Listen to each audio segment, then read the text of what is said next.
Prior to the development of the monocoque, wherein the body and frame of a car travel down the production line as a single unit, the primary method of early automobile construction was through the use of a separate chassis, atop which was fitted coachwork that was commissioned from a coach-building firm, a carryover from a time before motorized vehicles, which was peppered with distinguished names that had provided the bodies for regal carriages for over a century.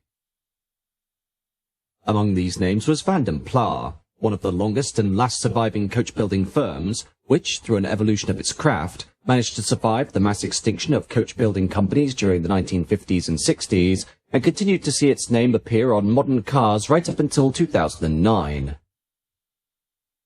While horse-drawn wagon building as a trade has existed since a time beyond known record in ancient history, coach-building itself wasn't incorporated until 1677, after a near 50-year petition by tradesmen of the time, who demanded that the art of coachmaking and wheelwrights be considered a livery company. This petition granted by royal charter to create the worshipful company of coachmakers and coach harness makers.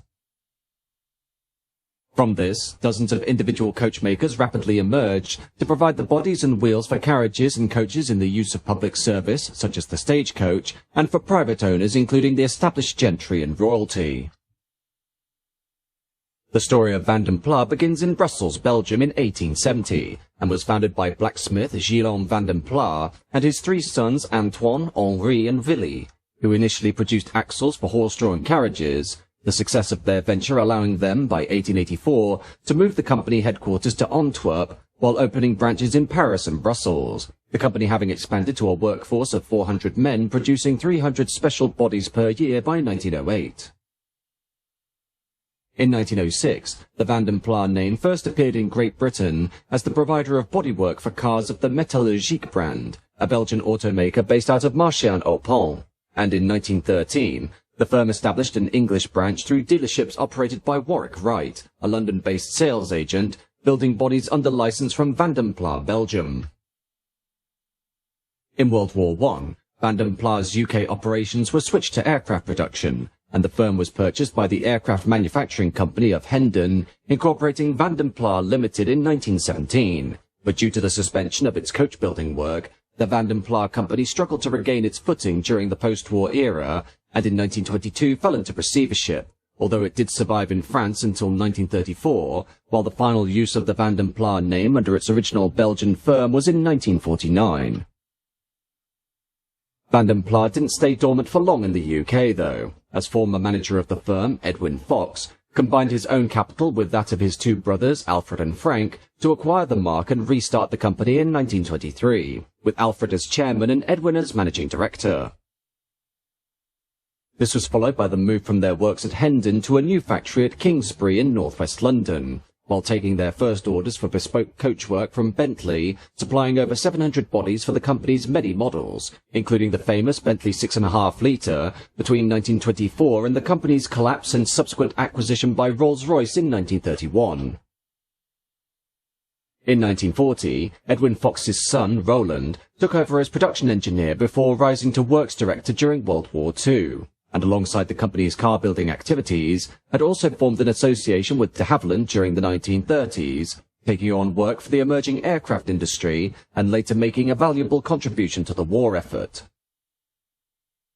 Sadly, the company once again faced financial ruin in the period immediately after the end of the war due to steel rations, meaning there was little to no demand for coach-built luxury cars, attempts to sign a contract with Rolls-Royce in late 1945 subsequently failing, and leaving Vanden Plas with little to no work. Instead, hope came from the unlikely location of Austin, when the company's chairman, Leonard Lord, made Vanden Plas an offer of £90,000, or £3.8 million in 2025, in 1946 to supply coachwork for Austin's upcoming six-cylinder chassis, with Fox accepting his offer, and thereby making the Vanden Plas firm a subsidiary of Lord's ever-increasing automotive empire, with Lord himself taking over as chairman and managing director, while Edwin and Roland Fox became directors, along with Austin's George Harriman.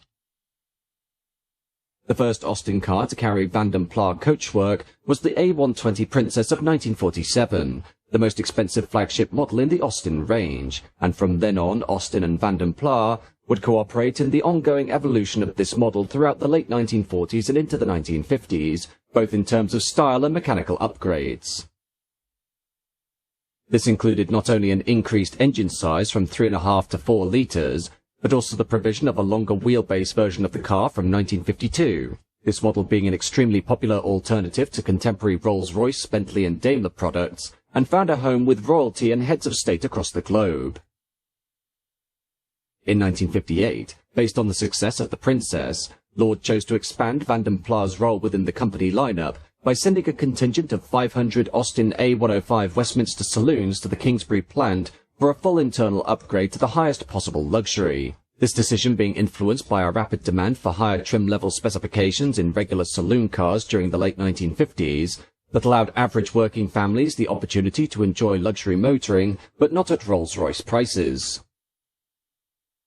The Austin A105 Vanden Plas would become the first mass-production car to be upgraded by the Vanden Plas company, and with it came huge success that would see the coach builder be called upon to develop top-of-the-range luxury models for future versions of Austin's regular family cars. The A105 being followed in 1959 by the Farina saloon-based Princess 3-litre, with a distinctive new front-end styling devised by Roland Fox himself.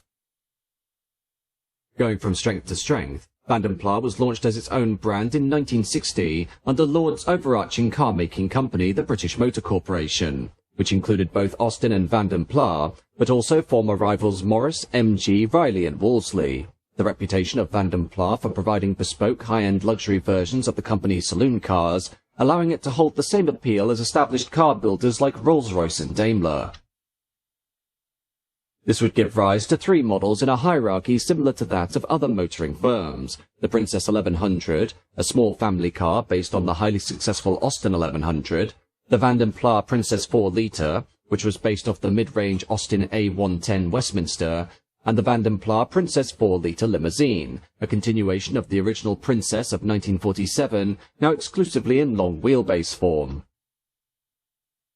This arrangement would last until June 2, 1967, when Vanden Plas, as the company established in 1923, was merged fully into the ranks of the newly formed British Motor Holdings as the Vanden Plas division of the wider BMH firm, with intentions being, following the acquisition of the Jaguar Daimler Company in 1966 to form BMH, that a brand new limousine model based on the underpinnings of the Jaguar 420 saloon would replace both the current Daimler and Vanden Plas luxury models from 1968. This car becoming the Daimler DS420.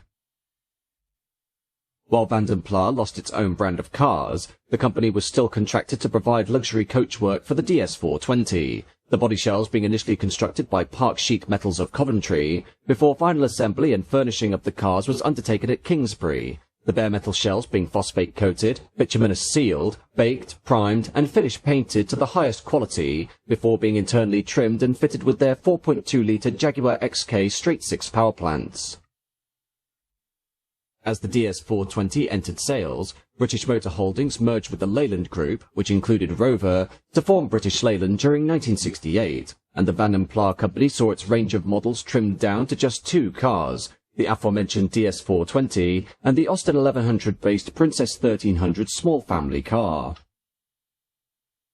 However, the future seemed bright as discussions between Roland Fox and Jaguar's upcoming chairman Frank Lofty England brought to fruition a new flagship for the Daimler marque in the form of the XJ6-based Daimler 66 Vanden Plas of 1972, the first time the Vanden Plas name had been applied to a Daimler, and held an original retail price at the very top of Daimler's range, costing £6,067 or £81,865 in 2021, double the price of the DS420 Limousine.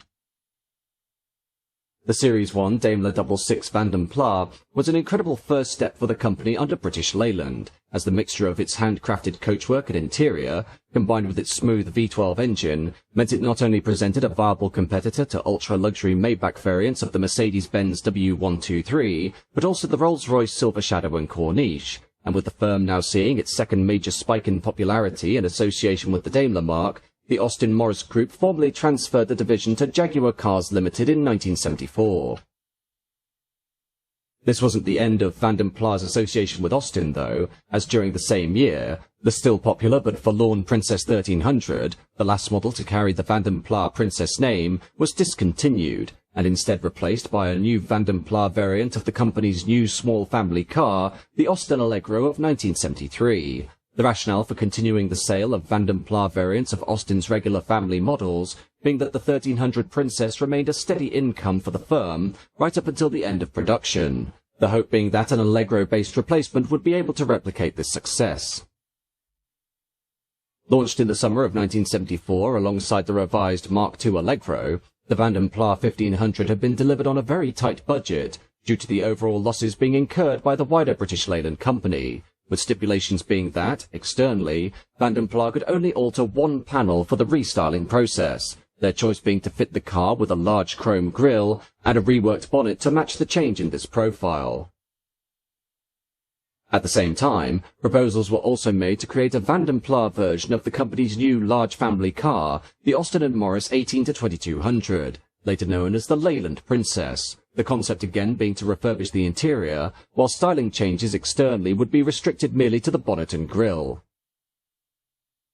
However, before a 2200-based Vanden Plas variant could enter production, the continuing collapse of British Leyland financially, as outlined in the Rider report, meant this prospective model was killed off after only one prototype. With regard to the Vanden Plas 1500, though, the car sported walnut trim, leather upholstery, and soft Wilton carpets, though the external changes to the car's front were not viewed favourably, the large grille and changes to the bonnet being lambasted by customers and motoring critics as they failed to suit the car's profile. Regardless, the car remained a steady seller throughout the late 1970s, and would continue in production alongside the regular Allegro until 1979, when sales of the Vanden Plas 1500 and later 1700 weren't enough to justify an upgraded version in line with the facelifted Mark III Allegro of that year. In 1979, as part of the rationalisation of the British Leyland firm following its bankruptcy in 1975, the Kingsbury plant in North London was closed after 56 years of operation, with the continued production of the DS420 and Daimler 66 models being undertaken at Jaguar's Browns Lane plant, while the final Vanden Plas 1500 and 1700 examples were built at MG's Abingdon Works. From now on, the Vanden Plas name would simply be used for marketing purposes on ultra-luxury variants of British Leyland's regular models, the remit of their modifications being entirely to the interiors of cars, including the Rover ST1, the Austin Maestro, the Austin Montego, the Rover 200, and even the Austin Metro City car, while elsewhere, in order to avoid confusion with the Daimler-Benz mark of Germany, marketing for Jaguar and Daimler models in the United States continued to go under the name Jaguar Vanden Plas. The end for Vanden Plas eventually came during the breakup of British Leyland during the mid to late 1980s, with the sale of Jaguar and Daimler into the private sector in 1984, meaning the Vanden Plas name was dropped from their marketing. New models, meanwhile, were brought in to replace former British Leyland cars like the Rover ST1 and the original Rover 200, the Vanden Plas brand being removed slowly from circulation, with the last car to carry the Vanden Plas name being the Rover 213-216 range, which discontinued the use of this mark when the facelifted Rover 200 was launched in 1989. This wasn't entirely the end of the story for Vanden Plas, though, as in early 2002, the mark was revived briefly by MG Rover as a special flagship model for the Rover 75, this car being dubbed the Rover 75 Connoisseur Vanden Plas Long Wheelbase, which was converted by specialist coach builders S. McNeil and Son of Walsall to have a 200mm wheelbase extension over the standard saloon in order to improve rear legroom, and included the finest luxury fittings available for the time, including leather trim and early satellite navigation. Sadly, the Vanden Plas mark on this new car would be very short-lived, as only a few months after the car's launch, the Vanden Plas titles were dropped, and the car was marketed instead as the Rover 75 Long Wheelbase, and later, from 2004, the Rover 75 Limousine, this model lasting until the end of the MG Rover Company in 2005. During this period, the Vanden Plas name was also revived on Jaguar models from 2001, when, to once again avoid confusion as to the Daimler mark on the US market, Models that would otherwise have been named the Daimler Sovereign or Super 8 in other markets were sold as the Jaguar XJ8 Vanden Plas in America at a cost of $80,000. This marketing exercise would continue through the X308 and later X305 model XJ saloons until the end of 2009, where, as part of a comprehensive restyling of the XJ range, the Daimler mark would be dropped entirely, thus requiring no further use of the Vanden Plas brand on Jaguar models, thereby bringing a final end to Vanden Plas after 139 years of history.